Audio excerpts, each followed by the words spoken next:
Senhor Deus, Mestre Jesus e amigos do mundo espiritual, nós agradecemos por sua companhia, pelo seu cuidado e esperamos que, sob sua inspiração, nós possamos aprender bastante nesse estudo de hoje e com a doutrina espírita em geral, para sabermos identificar nas nossas vidas os princípios que ficam ali em meio às circunstâncias, nos orientando. Que assim seja. Então, boa noite a todos. Viemos, apesar do frio, e aqui dentro é mais frio ainda, né? Hoje de tarde eu estava confiante que não ia passar frio aqui, até comecei a falhando um pouquinho, né? Talvez seja a minha posição para isso aqui.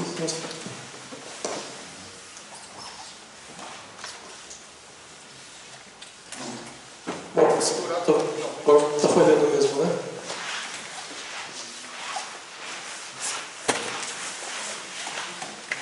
No chão. O Ricardo no chão.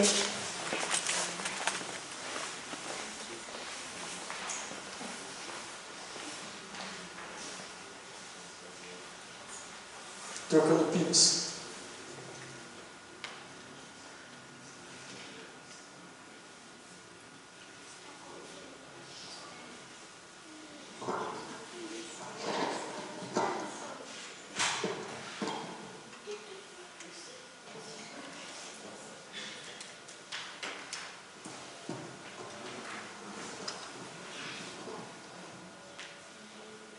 Obrigado, Ricardo. Todo mundo me ouve, né? Acho que agora vamos Mr. Falas.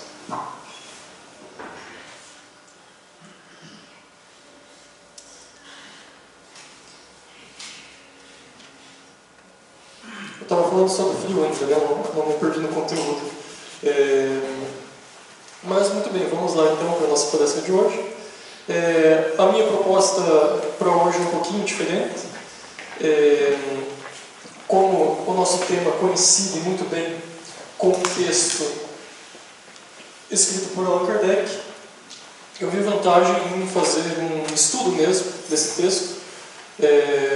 Claro que Allan Kardec não tem nenhum texto chamado tão precisamente, tão exatamente assim, a reencarnação dos laços de família. E laços de família aqui também não tem nada a ver com aquele programa que existia antigamente, né?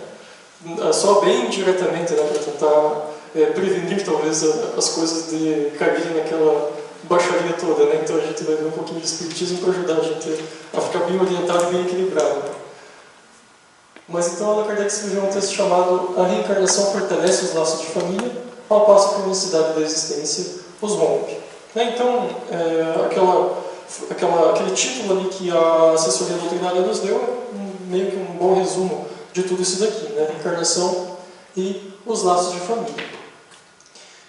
Como eu disse, então, a minha proposta para hoje é um pouquinho diferente, né? Não é simplesmente, não é só ficar falando aqui, mas mostrar um pouquinho de algumas recomendações para estudar, né, o Espiritismo ou qualquer doutrina.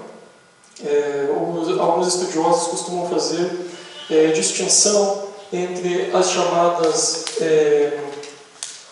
os chamados livros de formação e os livros de informação. Tá? Os livros de formação seriam aqueles mais densos, mais completos, né, que têm a pretensão de explicar uma variedade muito grande de coisas ao mesmo tempo.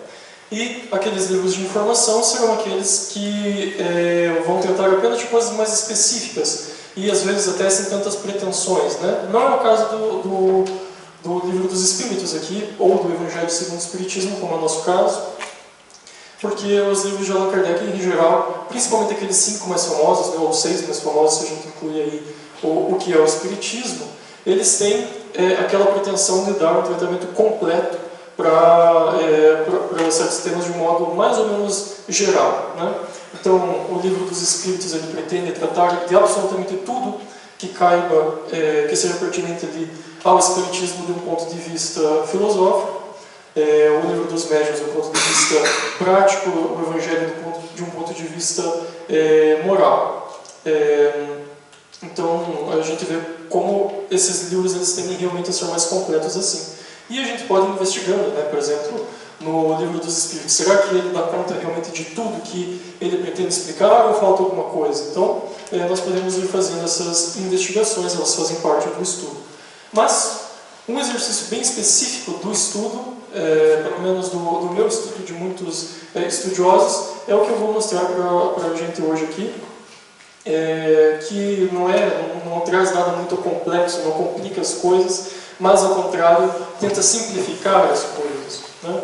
Porque quando nós temos um texto, é claro, né, em geral é composto de parágrafos ali podem ser um pouquinho maiores, um pouquinho menores, mas já são coisas que a gente não consegue abarcar de uma vez só com a nossa visão, né, ou com a nossa mente. Então é conveniente ir simplificando isso. E é exatamente isso que a gente vai fazer. Bem, eu antes de cada leitura dessas de formação, né, que eu vou fazer, eu gosto também de contar quantos parágrafos estão ali dentro daquele textinho que eu vou ler.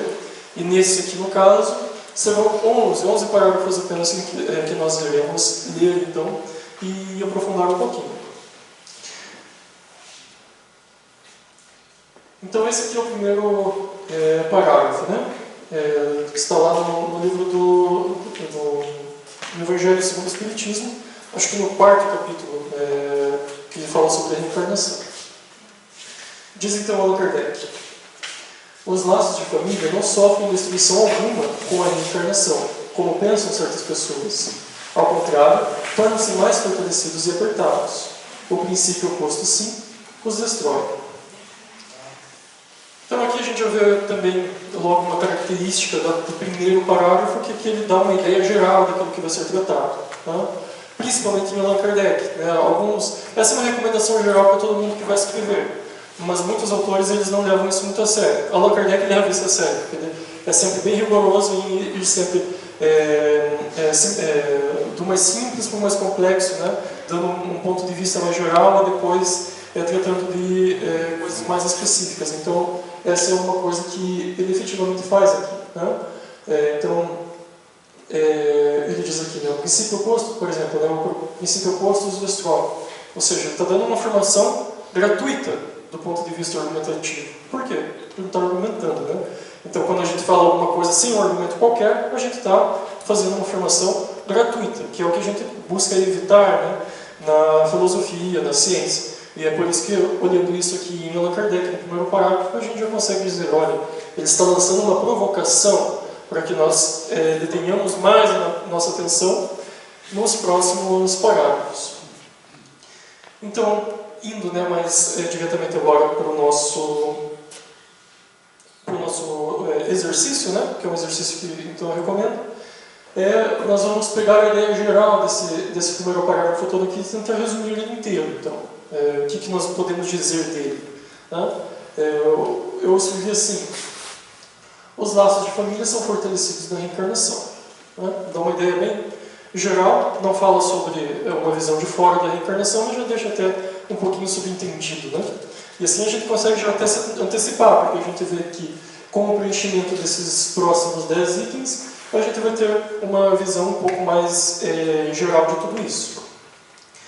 É interessante que esse exercício ajuda a gente também a memorizar cada parágrafo. É claro que isso não vai acontecer de um modo em detalhes, exaustivo e que vai durar muito, mas um certo resíduo ali do parágrafo vai ficar na nossa memória para sempre quando a gente faz esse exercício. Porque quando a gente está tentando simplificar as coisas, a gente está tentando diferenciar aquilo que é essencial do que é supérfluo. E esse exercício é um pouco difícil, né? Ele demora um pouquinho, alguns segundos ali que seja, né? Porque nós ficamos testando, né, as ideias que nós temos com o parágrafo. Lembrando, né, todo estudo, todo exercício é uma coisa um pouquinho demorada, não significa que vai ser chata, né? Ao contrário, quando a gente consegue se envolver bastante e achar legal, aí sim que aqui está funcionando mesmo, né? Mas, em todo caso, é uma coisa demorada. Não adianta pensar, agora eu vou estudar e memorizar o livro dos Espíritos inteiro, então não é assim que funciona. Né? A gente pode até decorar, por exemplo, as palavras e ainda assim, de um livro inteiro, por exemplo, e ainda assim não ter um entendimento inteligente da coisa. Né? A gente vai ficar só com memórias verbais, que não é o que nos interessa. Né? Mas quando então nós estamos buscando, por exemplo, eu tive aquela ideia, né? Para resumir o parágrafo, eu já começo a comparar essa ideia com o parágrafo, pensando, será que realmente essa ideia que eu tive para resumir dá uma ideia do todo disso daí? E assim a gente vai buscando alternativas que sejam melhores, né? A maioria das ideias que a gente tem às vezes é pior, né? Então a gente sempre consegue ir melhorando um pouquinho as ideias que a gente tem, mas é algo que dá para a gente uma boa noção de conjunto ali, né? E a gente vai ter mais atenção para tudo. E vejam como isso simplifica mesmo, porque uma coisa é a gente pegar um parágrafo assim, né, ou até um parágrafo um pouco maior como esse aqui,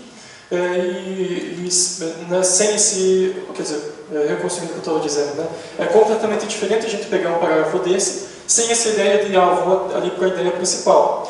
Porque quando a gente não tem esse senso de urgência ou de importância, né, de querer priorizar uma coisa sobre outras, acaba que nós nos sentimos perdidos, né? A gente sabe para o que pode ser importante, o que não pode ser, e no final das contas a gente passa pelo parágrafo inteiro e a gente chega para o próximo e pensa, nossa, mas do que aquele parágrafo estava falando mesmo?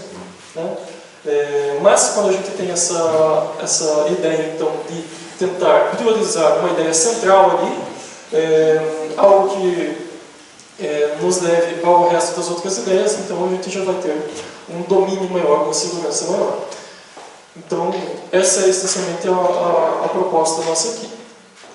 Mas, ao lado disso, né, eu vou, ao lado dessas tentativas de resumo dos parágrafos, eu vou tentando fazer também alguns comentários a ideias mais particulares do texto. Né? Uma outra coisa.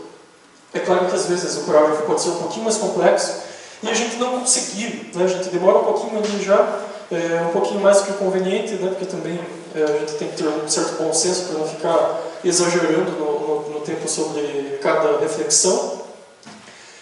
Então a gente percebe que não vai conseguir encontrar uma ideia que simplifique tudo, ideia essencial, então a gente, o que eu faço nesses casos é simplesmente anotar ali a ideia que mais chamou atenção, simplesmente, né?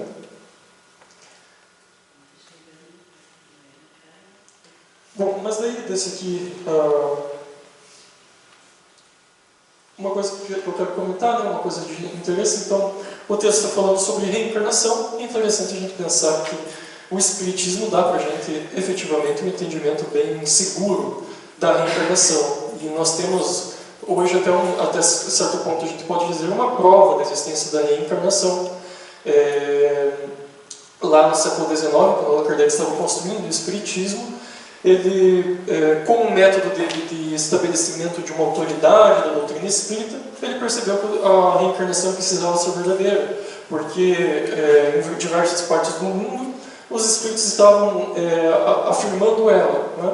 E isso contrariamente às próprias disposições iniciais de Allan Kardec. Quando a ideia da reencarnação começou a chegar para ele ainda estava inicialmente trabalhando uma ideia oposta, uma ideia de unicidade de existências, né? Ele estava tentando defender a justiça divina e a sabedoria divina fora de uma ideia reencarnacionista. Mas então vieram os espíritos mudar ele, e ele então deu esse passo, né, na direção da reencarnação. Ainda havia lá, é verdade, dizem que no Reino Unido, muitas comunicações defendendo a unicidade das existências contrariamente à reencarnação. Então daí a gente pensa, opa, Allan Kardec então foi colocado a teste, né, nesse caso da reencarnação, porque um pouquinho de contradição entre os espíritos ainda havia ali nesse caso. Mas hoje a gente vê que Allan Kardec realmente acertou, porque nós temos alguns fenômenos corroboradores, ou seja, que são indícios ou evidências que Allan Kardec não havia usado, que é uma daquelas memórias de vidas anteriores. Né? É um fenômeno muito bem documentado. Então, é o caso daquela criancinha de 5 anos, por exemplo, que começa a dizer: olha, eu lembro de quando eu fui o seu avô, sabe, mamãe? Né? Eu lembro que eu morri de tal modo, eu lembro que eu me comportava de tal jeito, que eu tinha tal hábito. Né? Teve o caso de uma criança que disse que ela colocava a chave debaixo do tapete. E ela disse: olha, se a gente for lá procurar, a gente ainda vai achar que não tinha parede nenhum, então a minha casa ficou do jeito que estava, provavelmente a chave ainda está lá.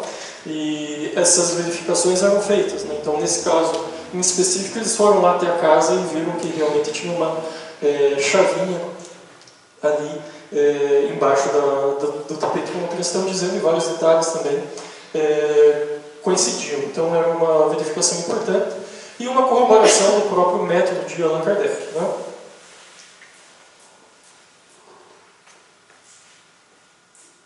Agora, o segundo parágrafo.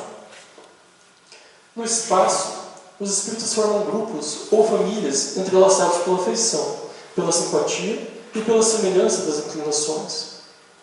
Então a gente já conhece, né, a família material e Allan Kardec vai tratar então da família espiritual. É claro que é um sentido metafórico para a família, porque a família, para a gente, essencialmente tem relação com os interesses materiais, mas então ele está construindo essa metáfora, né, para construir um conceito, até um conceito técnico, em cima desse termo família.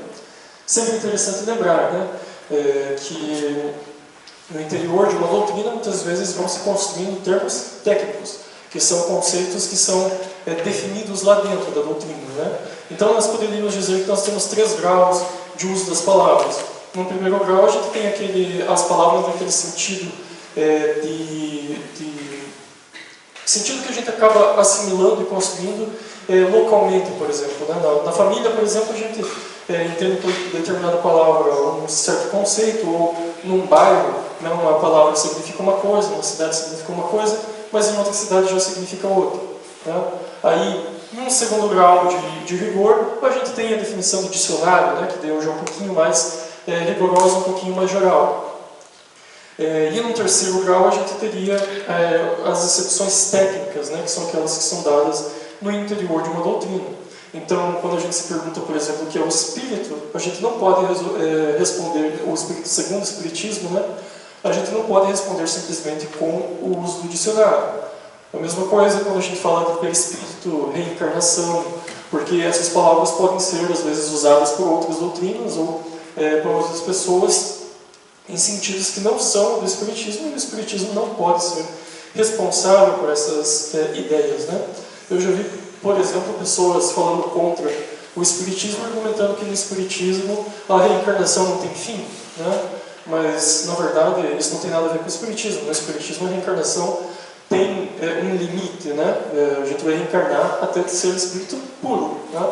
Quando chega lá no estado de espírito puro, as encarnações acabam. O que pode ter a partir daí, Allan Kardec até chegou a fazer a distinção, é a encarnação, simplesmente, né? Não mais a reencarnação.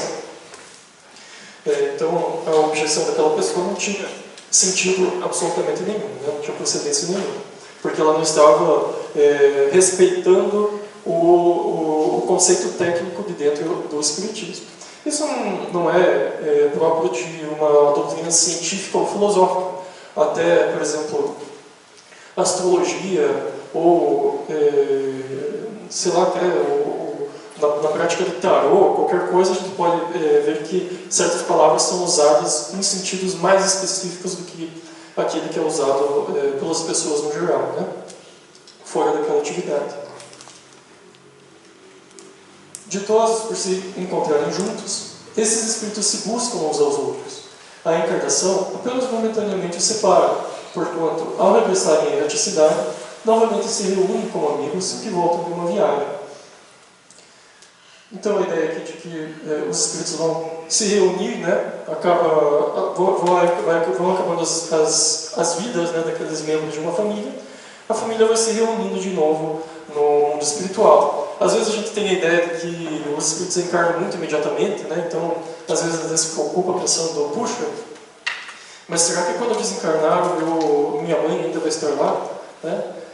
Ou ela já vai ter reencarnado, né? Já vou perder a relação? Mas o próprio Espiritismo nos explica que os intervalos entre as encarnações tendem a ser muito longos, né? Não de apenas, nem de apenas 20 anos que sejam, mas muito longos mesmo, tá? Uns 100, 200, 300 anos.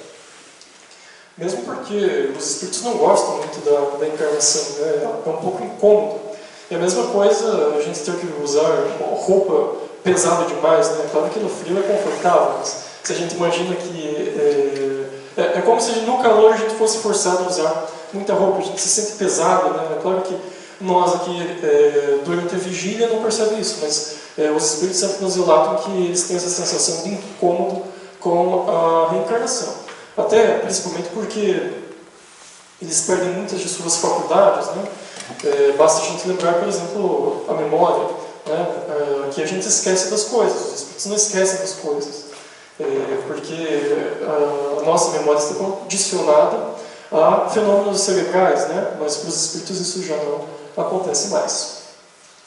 E eles usaram o termo que erraticidade, né? Eles não, esse texto foi escrito por Allan Kardec, então ele usou o termo erraticidade, que também é um termo técnico, isso não adianta nem procurar no dicionário, que a gente não vai encontrar um sentido geral para isso. Exceto talvez pela astronomia, acho que a astronomia faz uso também dessa palavra para falar sobre aqueles astros que não estão orbitando um Sol, se não me engano, não uma estrela, se não me engano eles usam assim.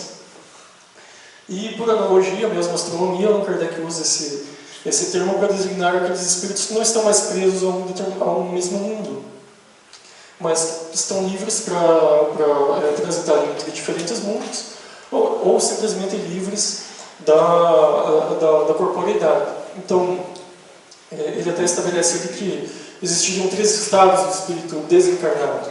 Então, o espírito errante, né, que já é o espírito livre, gozando de todas as suas faculdades. Os espíritos puros, né, que não reencarnam mais, e ele faz essa distinção em uma notinha, em uma edição do Livro dos Espíritos, lá no finalzinho do livro. E um terceiro estado é aquele dos espíritos em perturbação, né, que não são nem os espíritos puros, nem os espíritos livres ou errantes, mas os espíritos então em perturbação, que são aqueles que deixaram o corpo material, mas ainda estão vivendo uma certa confusão, né, sem entenderem o que está acontecendo com eles, né? É o caso dos espíritos, por exemplo, que vão dizer que ainda estão vivos, que ainda sentem o corpo, que sentem dores. Essas são coisas que os espíritos livres não vão mais dizer que sentem, né? Aliás, mesmo os espíritos em perturbação, eles não sentem dor, porque eles sentem uma ilusão de dor. Porque eles não têm mais o corpo, que é o veículo dessas sensações materiais, né? Então, frio, calor, dor, gosto, essas coisas os espíritos não sentem mais. A gente não sabe exatamente como que funciona, por exemplo, a visão deles, mas a gente sabe que essas sensações eles não têm mais. Tem um caso muito emblemático na Revista Espírita, de um espírito que dizia sentir frio. E eles estavam em perturbação, né, evidentemente. E aí vão fazer um estudo do caso dele. Descobrem que ele tinha sido um espírito muito avarento. Tão avarento, né, ou seja, resistente em gastar dinheiro, né, que ele não comprava roupa decentemente para ele mesmo, e ele passava frio por causa disso.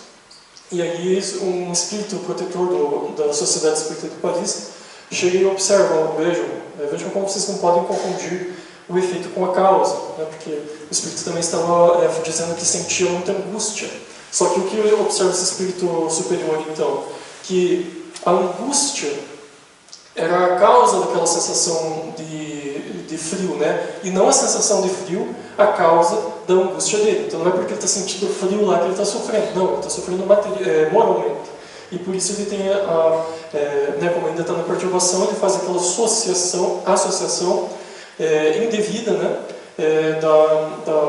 da avareza dele com o frio e acaba confundindo tudo em uma sensação só, que ele acaba dizendo que é frio, mas na verdade não é. Mesma coisa com dor, né? O Espírito vem dizer que está com dor, por exemplo, no peito, mas é simplesmente uma angústia, algo que ele está sentindo que ele não está compreendendo direito.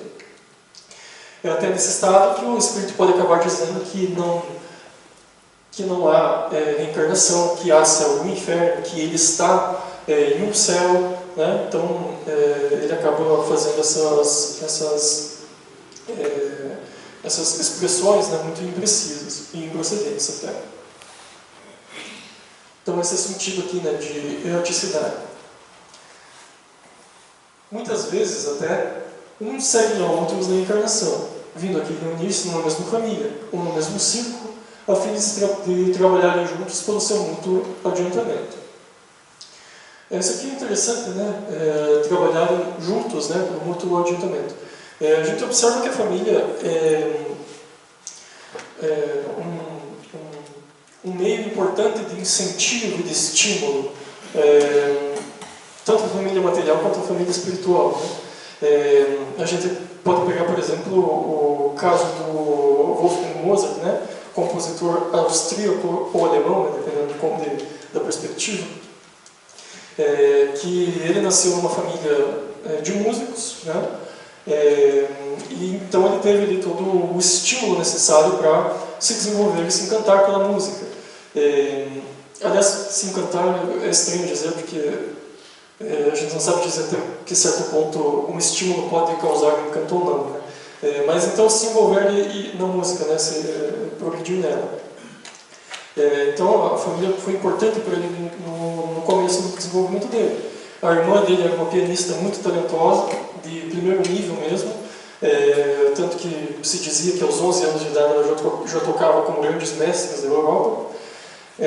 O pai dele era um músico e professor de música bem importante, que inclusive escreveu o primeiro método pedagógico de aprendizado de técnica de violino.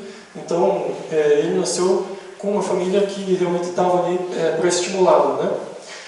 No entanto, aquela família não era uma família tão abrangente, não era suficientemente estimulante para ele seguir a vida toda ali, né? Ele precisava de uma família espiritual também um pouquinho mais ampla, porque na cidade em que ele nasceu, a cultura era muito mal desenvolvida. Tanto que o pior ano de criatividade dele foi aquele em que ele ficou contra a própria vontade naquela cidade, né? Ele desejava já ir para outra, onde havia outros músicos bastante talentosos e que entenderiam a música dele, as nuances que ele tinha para escrever, e ele queria ir para lá então, né? Munique, Viena, por exemplo, mas ele acabou ficando um ano a mais em Salzburg, né? A cidade natal dele, e lá ele, por um ano então, teve o pior ano criativo da vida dele, excetuando apenas anos de doença, né? Aliás, dizem até que, até fazia uma brincadeira na época, né, dizendo que era tão desenvolvida culturalmente Salzburg, né, que se você morasse lá por um ano, você ia ficar burro. Se você morasse lá por 2 anos, você ia ficar retardado. E se você morasse lá por 3 anos, você ia virar um verdadeiro cidadão de Salzburg, né? Entrando nessa ideia de quanto realmente havia uma certa defasagem ali, e a gente entende então que um espírito tão grande, né, como o do Mozart se sentiria desestimulado para fazer as suas criações lá, porque simplesmente as pessoas não entenderiam o que ele teria de contribuição.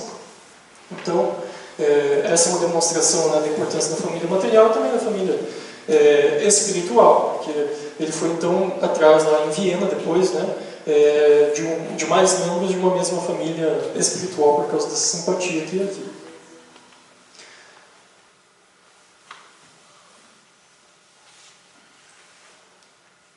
Se uns encarnam e outros não, nem por isso deixam de estar unidos pelo pensamento. Os que se conservam livres velam pelos que se acham em cativeiro. Os mais adiantados se esforçam por fazer que os retardatários progridam. Após cada existência, todos têm avançado um passo na senda do aperfeiçoamento.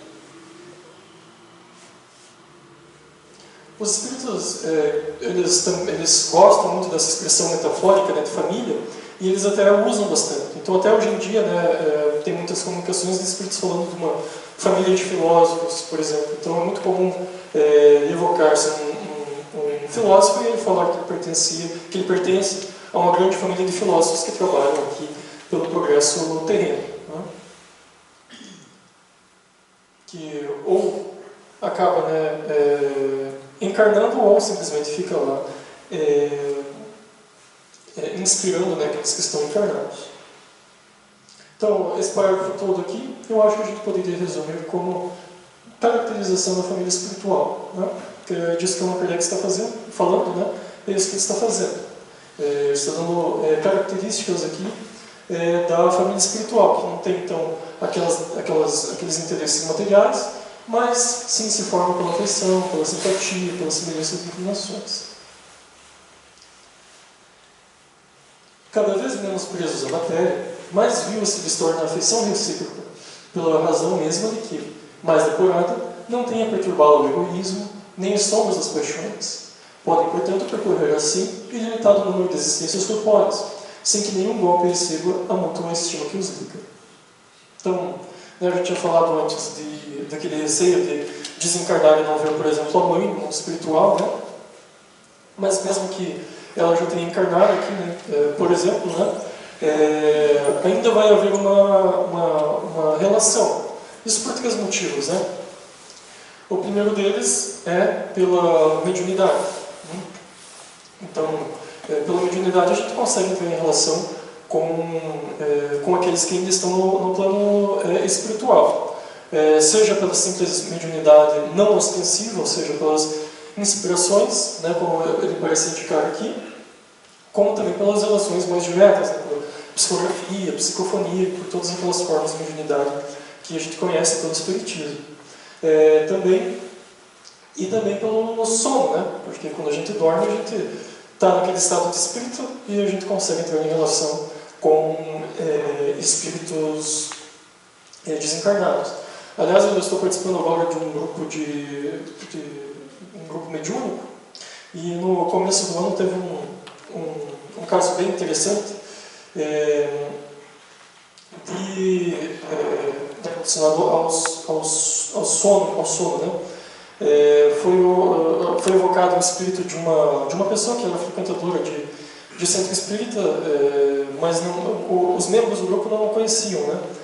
Mas na comunicação foram faladas algumas coisas, foram usadas algumas expressões que um parente disse: olha, isso é exatamente o que me foi dito em sonho, né, quando eu sonhei com essa pessoa. Então essa é uma corroboração bem importante de que realmente a gente entra em contato com esses espíritos mesmo em sonho, né? E Allan Kardec tinha razão então quando ele falava das aparições de pessoas, de espíritos em sonhos, né? Pode parecer às vezes inadequada essa expressão, né? Mas ela tem procedência sim. Então a gente pode considerar que tem aparições em sonhos.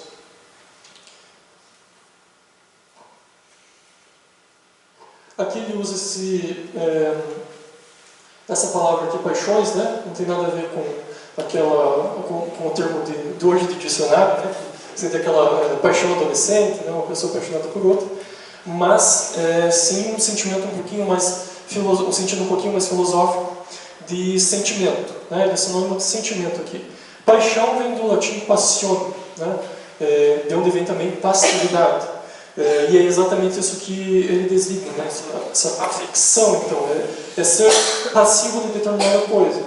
E o sentimento também tem relação com isso, né? O sentimento é o que você está sentindo, né? Do qual você é algo que você está recebendo, né? Você é receptor de determinada ação. Então, e as paixões aqui no Espiritismo, elas vão ganhando também uma conceituação técnica, embora de um modo mais sutil, que não pode ser, que não caberia numa definição. Aqui para o Espiritismo, a paixão é todo sentimento que tem o diferencial de estar relacionado ao bem-estar físico, ou à sobrevivência física. E por isso que eles colocam aqui, então, que não há a sombra das paixões, né? E caminhando, né, para uma especificação, as paixões também podem ser separadas em boas e más paixões, né? Então, no primeiro momento a gente já poderia colocar ali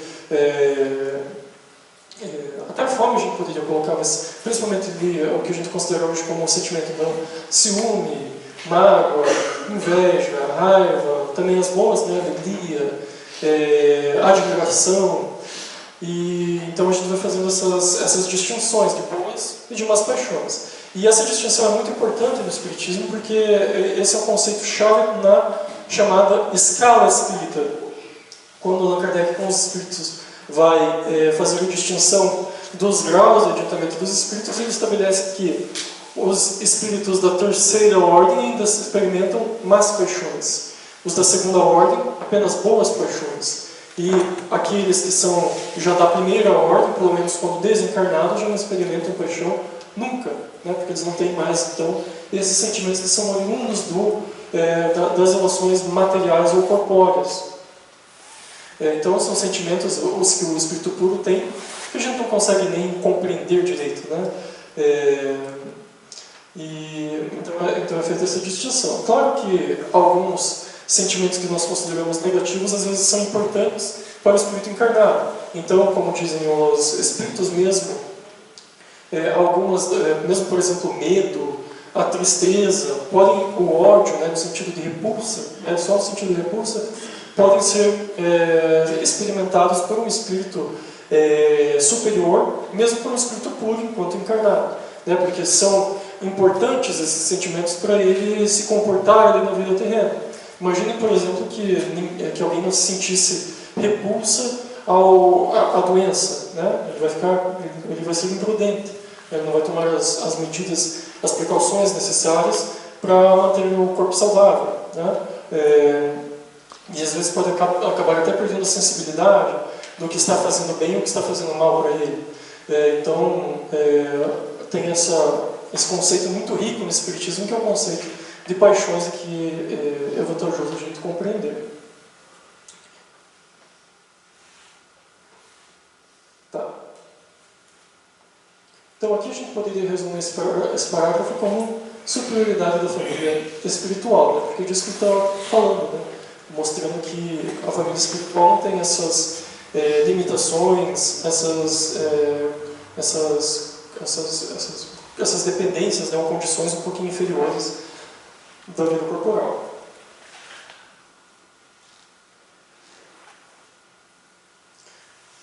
Eu estava falando, né, da ligação do pensamento. Uma coisa que eu esqueci de comentar é que os espíritos nos mostram pela relação, por exemplo, dos espíritos protetores, que um espírito pode estar até em outro mundo e continuar com o pensamento ligado ao nosso, nos inspirando, né? E a gente continua percebendo ele, né, e vai perceber cada vez mais na medida em que progride. A gente ainda na Terra não tem não tem as faculdades espirituais tão desenvolvidas, mas à medida que a gente progrida e vá até para outros mundos em que o corpo é um pouquinho mais sutil, a gente vai ter a mediunidade, né, cada vez mais desenvolvida, e aí essas percepções que nós temos dos espíritos também vai ficando cada vez mais patente, né, mais evidente. Está bem visto que aqui se trata de afeição real, de alma a alma, única que sobrevive à destruição do corpo, porquanto os seres que neste mundo se unem apenas pelos sentidos, nenhum motivo tem para se procurar no mundo dos espíritos. Duráveis somente são as afeições espirituais. As de natureza carnal se extinguem com a causa que lhes deu origem. Então, por exemplo, né, numa família, né, às vezes a gente tem um irmão com que a gente não se dá tão bem, né? Um tio que não faz diferença nenhuma na nossa vida, né? Por enquanto é família, mas depois no mundo dos espíritos não vai fazer nenhuma diferença, talvez a convivência com ele ou não. Duráveis somente são, então, aqui as de natureza espiritual. Semelhante causa não subsiste nessa de natureza carnal no mundo dos espíritos. No que concerne as pessoas que se unem exclusivamente por motivo de interesse, essas nada realmente são umas para as outras. A morte separa na terra e no céu.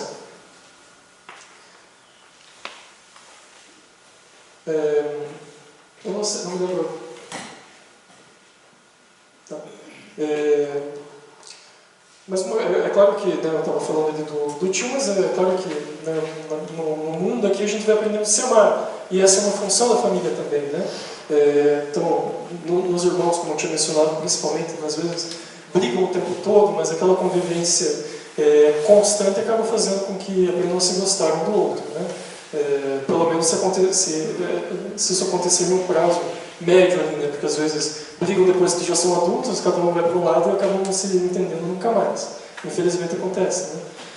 Mas a família então acaba sendo esse lugar onde a gente vai aprendendo a olhar para fora de si mesmo, né?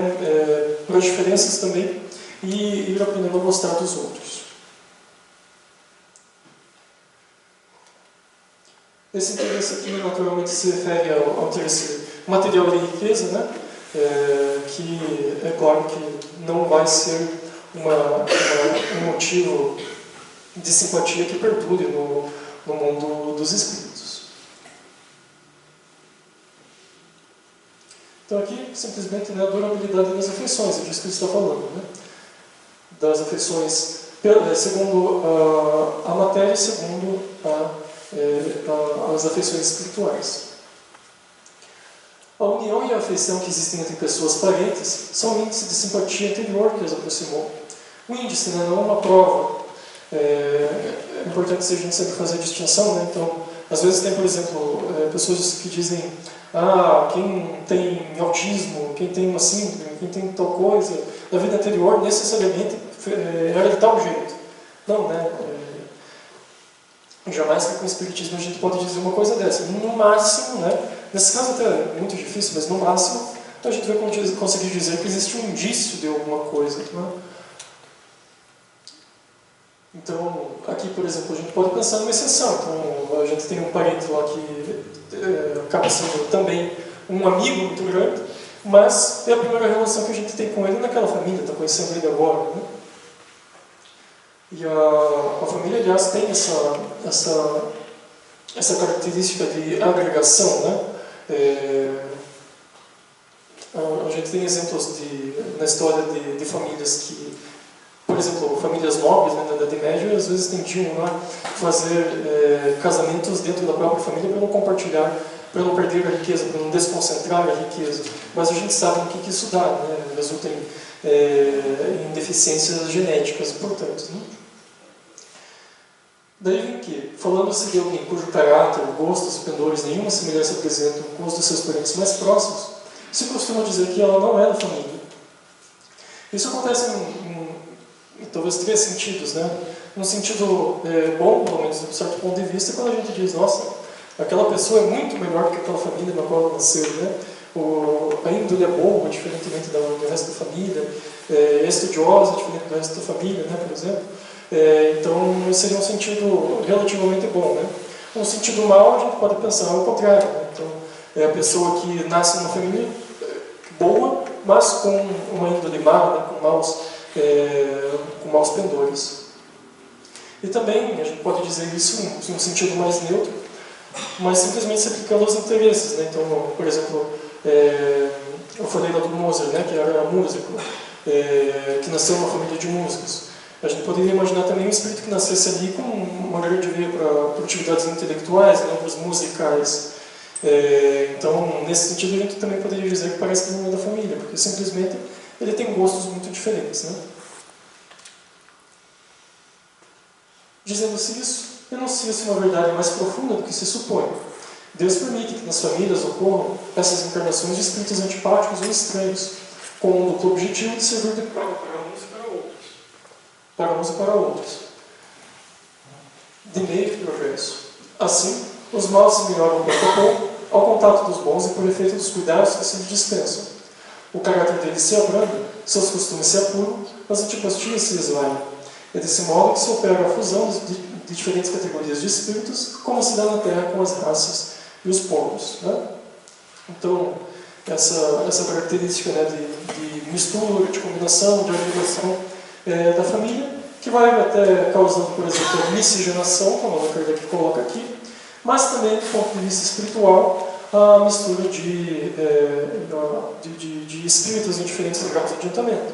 Então, na medida em que o espírito inferior vai aprendendo com uma família que esteja adiantada, ele também vai chegando no mesmo patamar, se igualando, passando a ser um membro não apenas material, mas também espiritual daquele conjunto. Aqui a gente pode dizer a mistura dos espíritos nas famílias, né?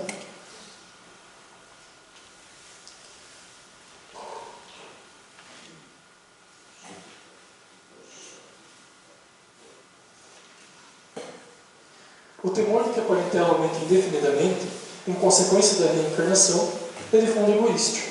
Prova naquele que o sente falta de amor bastante amplo para abranger grande número de pessoas. Então alguém pode ficar preocupado pensando, né, que, puxa, mas se eu vou reencarnar centenas de vezes, então eu vou ter milhões de parentes, né? Como que vai ter lugar para amar tanta gente assim, né? Para ter afeição por tanta gente assim? E Allan Kardec observa então que essa objeção da natureza é egoísta, né? É só um egoísta pode pensar desse jeito. A gente até aqui, né, do nosso ponto de vista, poderia ficar preocupado com a memória, né, pensando, puxa, como é que eu vou lembrar de tanta gente assim, né, de tanto espírito assim? Mas, como eu até já cheguei a dizer, eu acho, né, a memória ela é condicionada pelo cérebro, né, no nosso caso aqui de encarnados, mas não dos espíritos, né, os espíritos não esquecem. Então, essa pequena preocupação material não precisa existir. E também não precisa existir essa preocupação de limite de afeição, né? A gente consegue ir gradualmente conhecendo e aprendendo a gostar de cada vez mais pessoas. Até a gente pode pegar uns exemplos bem materiais aqui. A gente vê, por exemplo, que um estudioso ele tem que decorar, né? Não exatamente decorar, mas conhecer e aprender a entender as peculiaridades de vários outros autores, né? Então, um filósofo vai conhecer milhares de outros autores. E até se a gente quiser ser um pouquinho mais...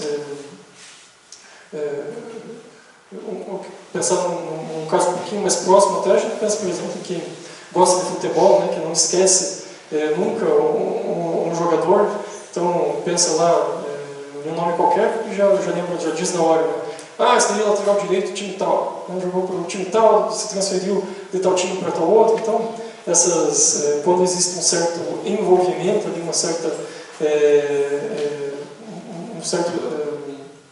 um gosto, a memória ela vai se desenvolvendo. Então, a gente não tem que ter preocupação nenhuma com isso. Um pai que tem muitos filhos ama-os menos do que amaria um deles se fosse único, mas tem preguiça nos egoístas. Não há fundamento para semelhante temor. Do fato de um homem ter tido 10 encarnações, você sabe que vai encontrar dos espíritos 10 pais, 10 mães, 10 mulheres e um número proporcional de filhos e de parentes novos. Lá encontrará sempre os que foram objeto de sua afeição, os quais se terão ligado na Terra a títulos diversos e talvez sob o mesmo título. Então, Allan Kardec diz aqui, calma, você que é egoísta e não consegue ter afeição por tanta gente, né? Se você não consegue amar ninguém, você vai desencarnar e vai encontrar praticamente ninguém do outro lado, porque você nunca amou ninguém, então não vai ter ninguém lá para você conhecer. Então, é mais ou menos essa né, a resposta que o Allan Kardec dá. Outra coisa que a gente pode aprender aqui é que esses títulos diversos, né, por exemplo, pai, mãe, filho, esposa, são apenas relações na matéria, né? Ao final de uma encarnação, isso não vai mais fazer diferença nenhuma. Então, é como se dois atores, né, saíssem de uma peça de teatro, eles deixam aquele personagem que estavam interpretando. É claro que as peculiaridades de cada personalidade interpretada ali vai morrer com o personagem, vai ficar lá com o personagem, mas aquelas características de nível artístico, né, que vão despertando a simpatia de um artista para o outro, elas vão continuar ali existindo como uma causa de afeição de relação daqueles dois atores, né? Mas aquilo que eles desempenharam não vai ter tanta importância. a quantidade de parentes espirituais, né? Deixa eu ver se eu não deixei passar nada. Não.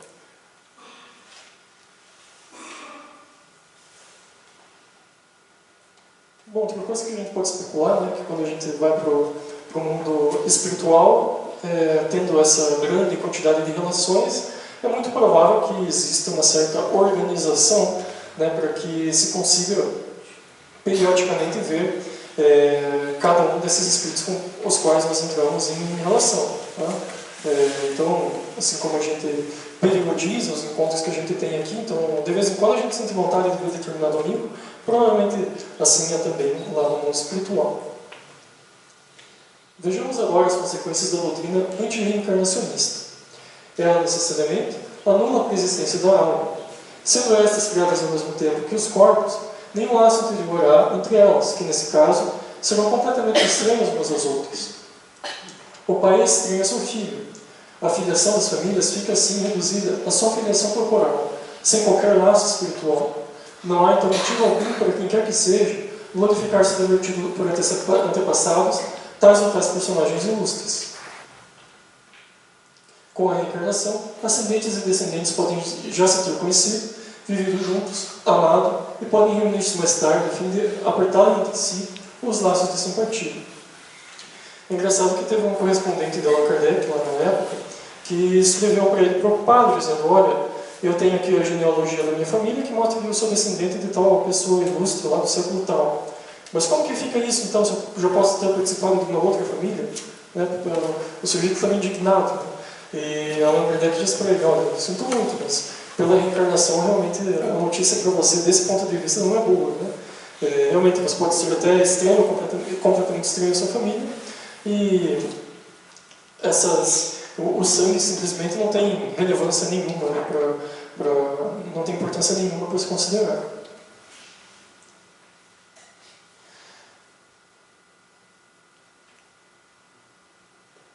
Bom, aqui eu tinha deslocado um comentário, porque minha letra é meio feia, né, então eu fiz já um pouco antes um comentário que eu ia fazer agora, que essas relações que nós temos, né, ainda que não sejam grandes simpatias, simplesmente o fato de já ter sido irmão ou sobrinho de alguém, e já acaba se tornando meio que um precedente ou um princípio para que em cima disso se desenvolva uma simpatia, né, o que ele coloca aqui.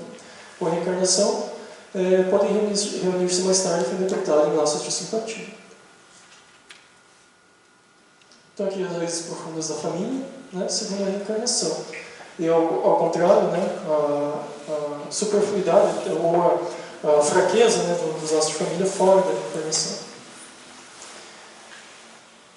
E agora Allan Kardec vai mudar um pouquinho o rumo aqui do estudo. Ele vai dizer: isso quanto ao passado. Quanto ao futuro, segundo um dos dogmas fundamentais que decorrem da não reencarnação, a sorte das almas se acha irrevogavelmente determinada, após uma só existência. A fixação definitiva da sorte implica a cessação de todo o progresso, pois desde que haja qualquer progresso, já não há sorte definitiva. Conforme tenham vivido bem ou mal, elas vão imediatamente para a mansão dos bem-aventurados ou para o inferno eterno.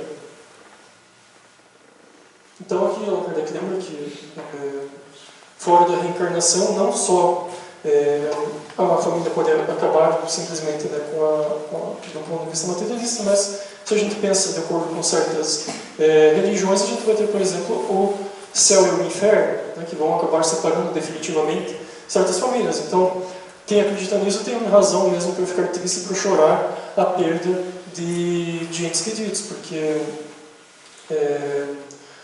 não só porque aquela pessoa pode ir para uma direção completamente diferente, quanto, se esse for o caso, uma dessas pessoas vai ficar sofrendo muito eternamente. Né?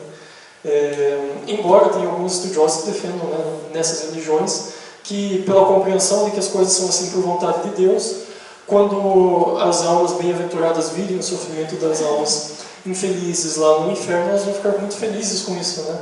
É uma coisa um pouquinho difícil de conceber, né? Até a gente poderia dizer que isso subentenderia da gente uma perda da nossa personalidade, até, porque como que a gente vai passar a acreditar em uma coisa ou sentir uma coisa completamente diferente dessas que em condições normais, na nossa personalidade normal, nós experimentaríamos, né? Então, em nenhuma condição a gente consegue ficar feliz com o sofrimento de um ente querido, né? Mesmo que a gente pense, mesmo na vida corpórea, que alguém está sofrendo algo por consequência simplesmente da justiça divina, a gente consegue ficar feliz, né? A gente sempre vai ficar triste com isso. Então imagina ficar feliz com a visão de um sofrimento lá no inferno de um parente, né? É uma coisa difícil de imaginar. E Allan Kardec observa, né, que a família assim então acabaria, porque um membro iria eternamente para um lado e outros membros iriam eternamente para o outro. Então aí estaria feita a divisão.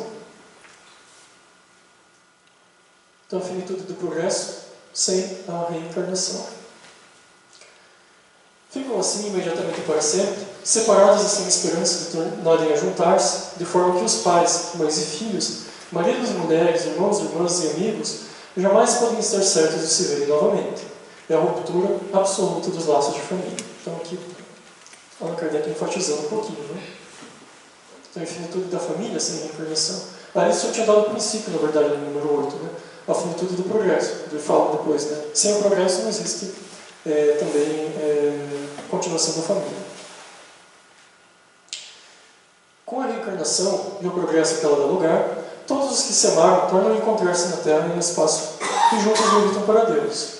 Se alguns fraquejam no caminho, esses retardam o seu adiantamento e a sua felicidade, mas não aparelhos perda de toda esperança. Ajudados, encorajados e amparados pelos que os amam, um dia sairão do lodaçal em que se enterraram.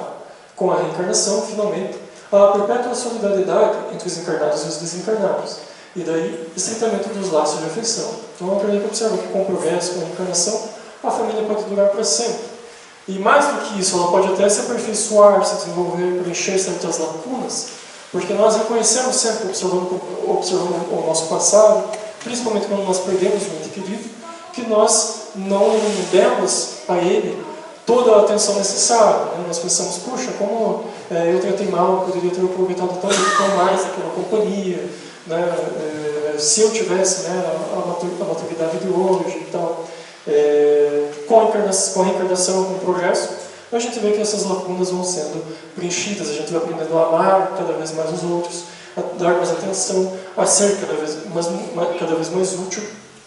Então, esse, digamos, um subproduto, né, da reencarnação. Então, esse foi o item número 10, nós já estamos terminando. No número 11, ele simplesmente dá aqui, ele faz um resumo, né, resumo sintético, ele lembra, ele diz, olha, então a gente tem as seguintes alternativas, ou a gente morre e não acontece absolutamente mais nada, né, segundo os materialistas, ou a individualidade se perde, né, existe um princípio espiritual, mas ele assimila e aniquila as individualidades, ou existe a sobrevivência da individualidade como uma fixação indefinitiva da sorte, ou seja, com o céu ou o inferno, sem possibilidade de progresso posterior, ou existe a alternativa dada pelo Espiritismo, que vai dar uma certeza da continuidade das relações entre os que se amaram. Né? Então, agora, para finalizar, eu queria mostrar um estágio posterior desse estudo de simplificação dos parágrafos, que é observar a evolução dos temas. Né? Aqui a gente poderia classificar ou organizar esses parágrafos que nós lemos segundo ideias gerais que estão presentes ali em alguns deles. E esse é um exercício muito, muito útil. Né? Então nós não apenas damos títulos para cada parágrafo, mas também para certos conjuntos ou grupinhos de parágrafos segundo a sua semelhança. Né? Então isso vai nos ajudar a ter um domínio um pouquinho melhor da doutrina. É curioso a gente observar, não sei se todos já tiveram a oportunidade de ver aqueles exercícios que dizem exercícios de QI, né? Que dá uma figurinha um pouquinho confusa, e daí ele diz para você achar um padrão e identificar o que está faltando ali com um determinado padrão. Antes de achar o padrão, em geral a gente não consegue lembrar de cada coisa que eles entram na figura. Então a gente precisa ficar olhando. Mas depois que a gente entendeu o padrão, a gente já consegue dizer e reproduzir de cabeça, né, aquilo que a gente tinha visto. Então aqui funciona mais ou menos da mesma forma. E quando a gente pega, né, e a gente consegue dizer mais ou menos qual que é a chave, né, do texto que a gente está estudando, a gente consegue dizer, a gente consegue lembrar depois com um pouquinho mais de detalhes. Então essa é uma prática muito salutar, muito vantajosa para fazer nesses livros, como eu disse, de formação, como o livro dos Espíritos, para ajudar a gente a ter um domínio melhor, a entender melhor o desencadeamento dos argumentos e também a lembrança ali dos princípios que são expostos. E não é uma tarefa exatamente fácil, né? Assim, às vezes a gente até aprende a perceber, às vezes, inconsistências do palestrante, né? Então, alguém que já tenha estudado um pouco, por exemplo, pode ter visto alguma coisa na minha palestra aqui e pensar, opa, o Mateus ali deu uma escapada, tratou de uma coisa de modo impertinente, né? Ou seja, fora da doutrina. Então, essas coisas vão ajudando a gente a manter também a coerência lá dentro da doutrina, porque a gente tem a noção da coerência da obra, né? Então, aqui eu coloquei, né, no primeiro item, então, ou melhor, no primeiro parágrafo, introdução. Do segundo ao sexto, a família vista com a reencarnação. Do sétimo ao nono, a família vista fora da reencarnação. E, nos últimos, uma conclusão. É claro que isso é sempre mais ou menos especulativo, né? A gente que está dando o título para a obra do autor, não foi ele que deu esse título que nós estamos dando. Mas justamente por isso que a gente aprende também. A gente vai aprendendo também a se corrigir e por aí vai. Então, espero que a palestra tenha sido proveitosa, espero que tenham se sentido estimulados para testar esse exercício em casa, né? Um textinho por dia já é um grande aprendizado. E desejo a todos uma boa continuidade na semana. Obrigado, até a próxima.